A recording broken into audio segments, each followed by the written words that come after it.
Phantom Blade Zero, an upcoming Chinese action RPG set in the dark Wuxia world, is one of the most anticipated games releasing in October 2026. People have been debating what kind of game it is. Is it like Sekiro, Bloodborne, another Soulslike? Weirdly, the devs team repeatedly said Phantom Blade Zero is not a Soulslike. As a Chinese player who grew up with Wuxia stories, I immediately recognized something in Phantom Blade Zero that many Western discussions are missing. Because I don't think the developers are rejecting a label. They're trying to explain an entirely different philosophy of action games. There is a Chinese phrase that I think explains everything this game is trying to do. 行云流水. Moving like clouds, flowing like water. And once you understand it, you will stop asking whether this is a Souls-like and start asking, what if another philosophy of action games has been here the whole time, and Western gaming is only now beginning to discover it? So let me offer a different lens, because Phantom Blade Zero isn't a game trying to make you endure combat, it's trying to make you disappear into it. But before I explain what that phrase means, we first have to talk about why Phantom Blade Zero keeps getting misunderstood in the first place. First, let's be honest. The Souls-like label has become so broad that it barely means anything anymore. It started as something specific. Dark Souls-inspired games built around punishing encounters, resource management, and cryptic lore. Then the label expanded. Hard boss, Souls-like. Parry mechanic, Souls-like.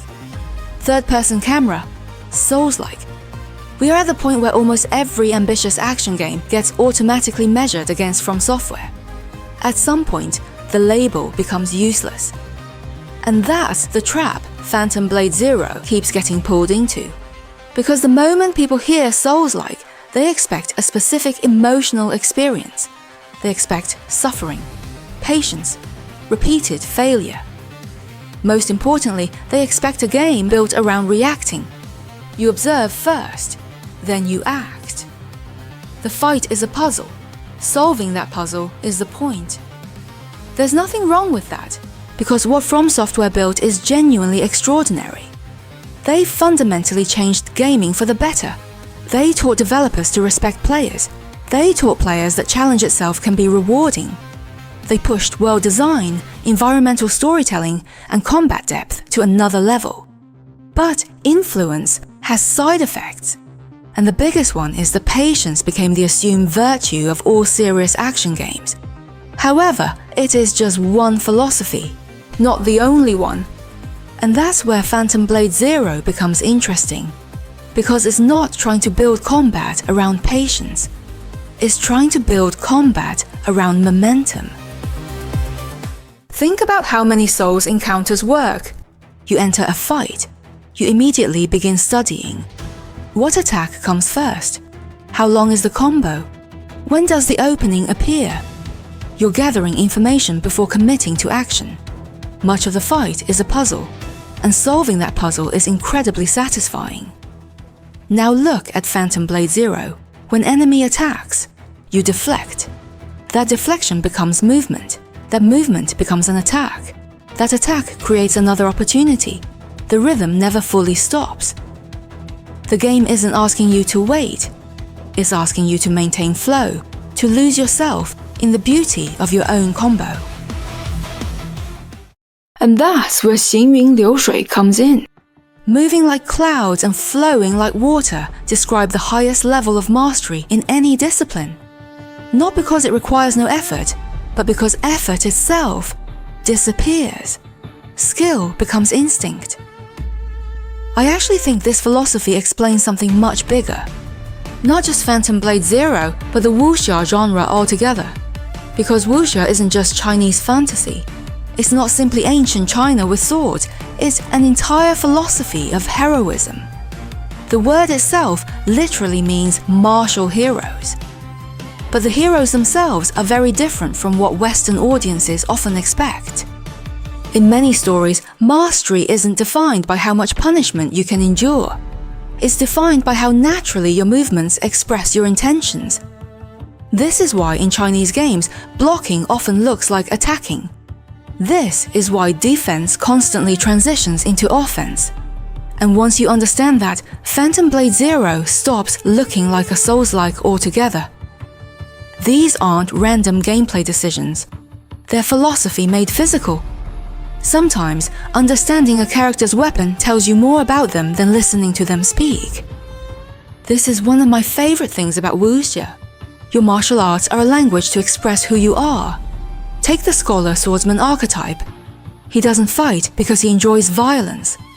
He fights with elegance and restraint because those qualities are part of his identity. Or take drunken martial arts. Chaotic, unpredictable, playful.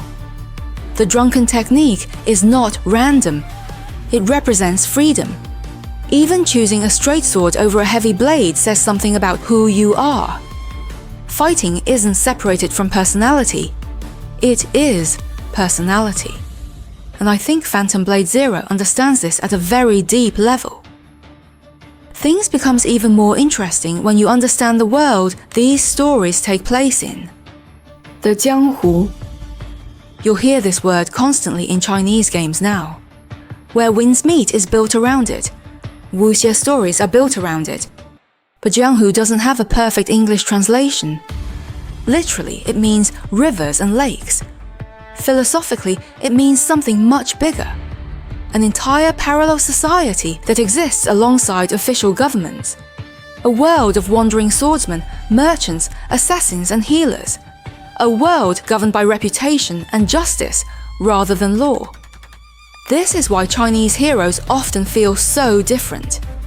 They're not trying to save the world, they're trying to navigate it with integrity. And once you understand this, Phantom Blade Zero begins to look less like a random action game and more like a direct translation of their unique philosophy into gameplay. The developers actually call their aesthetic Kungfu Punk. I love that term because it immediately tells you what they're trying to do. Traditional foundations, modern energy, ancient philosophy, contemporary presentation. The world isn't trying to recreate historical China with perfect accuracy. It's creating a stylized, compressed world full of impossible machines, hidden organizations, biomechanical horrors, and supernatural martial arts. The developers themselves describe it as a fast-paced world where death is always approaching. Everything is condensed. Everything is urgent. Even Phantom Blade Zero's premise reflects this urgency. You play as Soul, an elite assassin betrayed by his own organization. He has just 66 days left to live after being gravely wounded, and every mission becomes a race against time. That's why everything in this game feels compressed. The world, the pacing, the combat. You'll notice something interesting if you watch Phantom Blade Zero footage for long enough. The animations are incredibly dense. There are very few wasted movements. Most action games separate actions into neat categories: attack, defense, movement, recovery. Phantom Blade Zero constantly blurs those boundaries. Your defense becomes offense. Your new positioning becomes another winning opportunity. It almost resembles calligraphy. That might sound strange, but calligraphy in Chinese culture isn't simply writing words. It's movement, rhythm, flow, energy. Two people can write the exact same character and produce completely different emotional experiences. Martial arts often work similarly. What matters isn't simply whether the action succeeds. What matters is how it is expressed. Hearing these might make you think that this game isn't as difficult as a Soulslike. No, the game can still be brutal. Journalists who have played Hellwalker mode described it as extremely challenging. The game even incorporates adaptive enemy systems that can react dynamically to players. When the studio keeps rejecting the Souls-like label, they're not rejecting difficulty. They're rejecting a philosophy. Because those are not the same thing. In a Souls-like, difficulty is almost the point. The friction, the repeated failure, the humiliation are deliberately designed in. enemies respawn after you die because respawning is the teaching mechanism.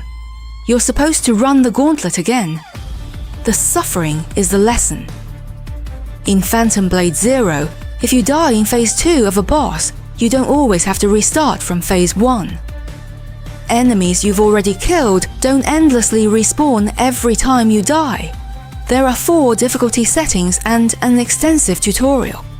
The studio founder has openly said they want the game to be accessible to almost everyone. They want the entry to be welcoming, mastery to be extraordinary. That's very different from using friction itself as the primary teaching mechanism.